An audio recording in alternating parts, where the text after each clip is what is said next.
Sa previous episode, ang bida nating si Takumi ay napunta sa ibang mundo na may kakaibang kakayahan na binigay sa kanya ng Diyos. Natagpuan pa niya ang batang kambal na sa una ay nag-alangan siya dahil sa napakadelikado na lugar. Lingid sa kanyang kaalaman, ang kambal pala ay may kakayahan sa karate na parang si Bruce Lee at nagulat siya sa mga batang ito na sa kalaunan, ay kanya namang tinanggap bilang kanyang mga anak at siya ang tumayong tatay nila sa bagong mundo na ito.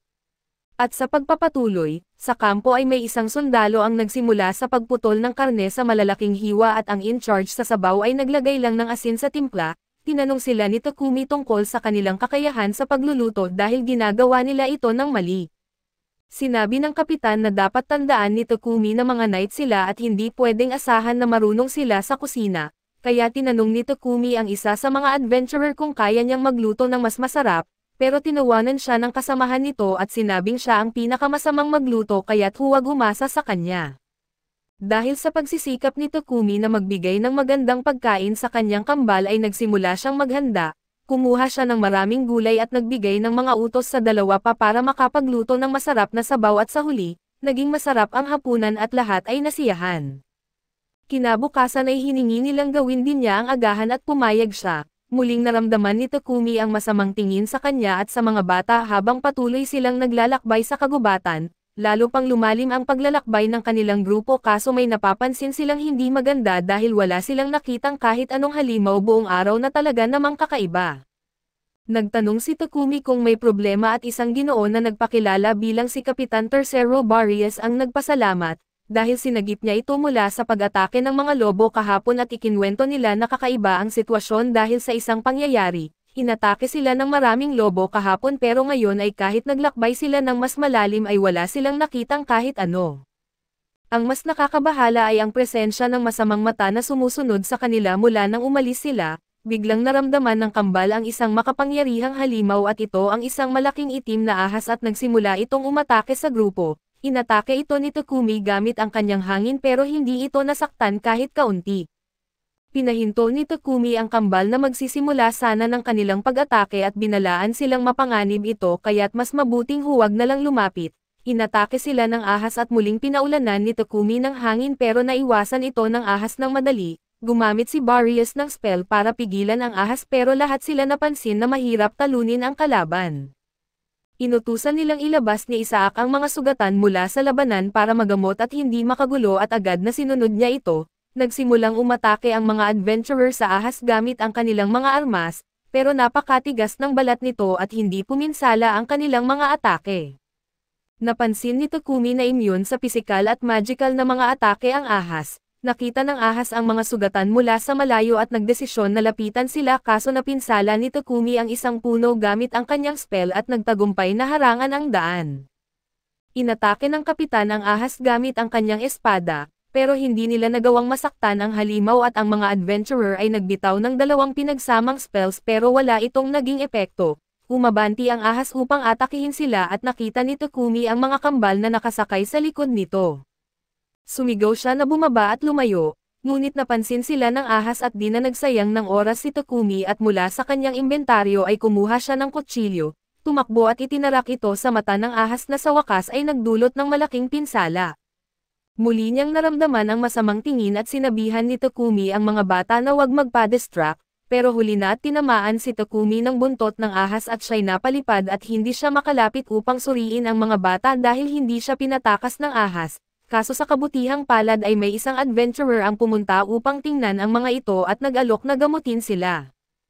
Pinapakalma ni Rudolph si Takumi, sinasabing ayos lang ang mga bata pero nagagalit pa rin si Takumi at hiningi na bigyan siya ng oras upang magamit ang advanced na wind magic na hindi pa niya nagagamit dati. Tiwala siyang mananalo sila sa pamamagitan nito at pumayag naman si Rudolph. Sinabi ni Takumi na kapag tinawag siya, dapat siyang lumayo at posibleng gumawa ng pwesto sa likod niya upang maiwasan na maipit sa spell. Nagsimulang umatake ang mga adventurer sa ahas sa iba't ibang lugar upang malihis ang atensyon nito habang inilabas ni Takumi ang spell. Naisip ni Takumi kung gaano karami na lakas ang kakailanganin at naisip niyang sapat na ang kanyang na-charge. Tinawag niya si Rudolph at inutusan itong lumayo at pumwesto sa likod niya at pagkatapos nila itong hintayin, pinakawalan ni Takumi ang kanyang spell.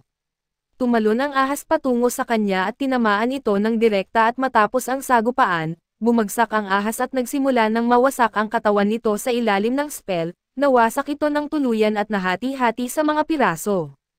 Nagulat si Takumi na nagtagumpay siya, ngunit bumagsak din ang mga puno sa paligid dahil mas malakas ang spell kaysa sa kanyang inaasahan at pinuri siya ni Rudolph at sinabing ang dugo ng ahas ay magagamit pa, kaya dapat mag-imbak bago maubos.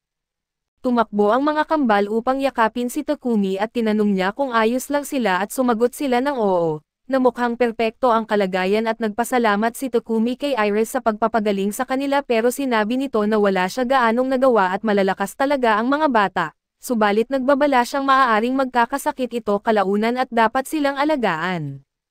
Kumpirmado ang hinala ni Takumi na may malaking resistance ang mga bata at kung mga normal na bata lang sila, malamang na nawalan na sila ng buhay at muling naramdaman ni Takumi ang masamang tingin, ngunit ngayon ay natukoy na niya ito at nakita niya ang isang sundalo sa malayo.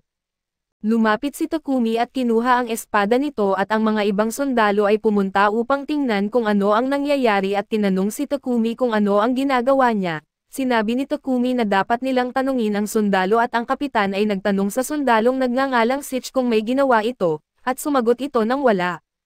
Inakusahan ni Takumi si Sitch ng palaging pagtingin sa kanya ng may pagnanasa sa dugo. Kinumpirma ni Rudolph na mula nang magsama sila ay lagi nang tinitingnan ng sundalo si Takumi at ang mga bata ng may pagnanasa sa dugo at malaking galit, na naging dahilan upang masaktan ang mga bata. Malaking pagkakagalit ang naramdaman ni Takumi dahil dito at sinabi ni Sitch na lahat ng ito ay kasinungalingan. Galit na sinabi ni Takumi na inilagay ni Sitch sa panganib ang kanilang mga buhay at dapat siyang tumigil sa pagsinungaling. Maging si Rudolph ay napansin ang matinding galit ng sundalo at sumabog si Sitch at sinabing lahat ng ito ay kasalanan ni Takumi. Hindi maintindihan ni Takumi kung paano nakakuha ng pabor mula kay Kapitan Walt si Sitch at di inaasahan ni Takumi ang tugon na iyon. Tumingin siya kay Walt para sa paliwanag, pero masyado itong nahihiya upang magsalita kaya't ipinaliwanag ni Isaac na matagal nang inihayag ni Sitch ang kanyang pag-ibig kay Kapitan Walt. Tinanong ni Takumi kung ito ba ay pag-ibig na parang respeto o paghanga, kaso sumagot si Isaac na ito ay tunay na pag-ibig. Nahiyang sinabi ng kapitan na gusto niya ang mga babae at tinanong ni Sitch kung may gusto siya sa oras na iyon at sumagot ang kapitan na wala, kaya't hiningi ni Seyes na bigyan siya ng pagkakataon, ngunit tumanggi ang kapitan. Humingi ng paumanhin si Isaac kay Takumi sa pagdadala ng personal na alitan sa labanan at pinabayaan itong makaapekto sa kanila. Binanggit niya na hindi sila naging mabuting mga kapitan at si Sitch ay tatanggap ng nararapat na parusa. Subalit tinanggihan ito ni Takumi at piniling palampasin na lang dahil ang mga bata ay ligtas at bahagi ito ng kanyang kasalanan sa pagiging mahina, pero hindi na niya hahayaan itong mangyari muli at sinabi ni Rudolph na ang laban sa ahas ay nagbukas ng gana nilang lahat, at kung maaari bang magluto ng hapunan si Takumi. Alam ni Takumi na inosente ang mga ibang kawal kaso ayaw niyang pakainin sila, pero masayang-masaya ang kambal at excited na kumain kasama sila dahil wala silang kinikimkim na sama ng loob. Naiintindihan ito ni Takumi at nagdesisyong ihanda ang hapunan para sa lahat at lahat ay tumulong. Sinimulan ni Takumi ang paggawa ng sabaw at gustong tumulong ng mga bata sa paghalo ng itlog, kaso sa pagbasag ng itlog ay ginawa nila ito ng sobrang lakas at nabasag ito ng todo kaya't nalungkot sila.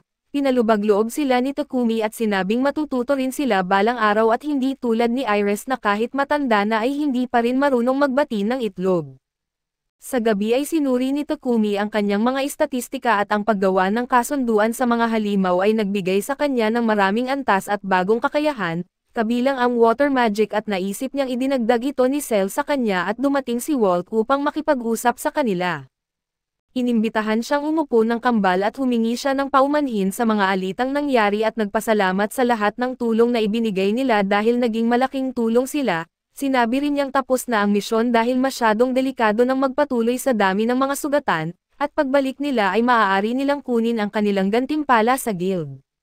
Sa wakas ay sinabi niyang hihingi silang muli ng tulong sa hinaharap at ito'y ikinatuwa ng mga bata at pagdating sa guild. Sinalubong sila ni Luna na excited na makita sila at binanggit na may ipapakita siya at dinala niya si Takumi sa braso at dinala sa opisina ng pinuno ng guild, kung saan nakilala nila si Johan ang leader ng guild sa Silan at ipinakilala ni Takumi ang sarili at ang mga bata.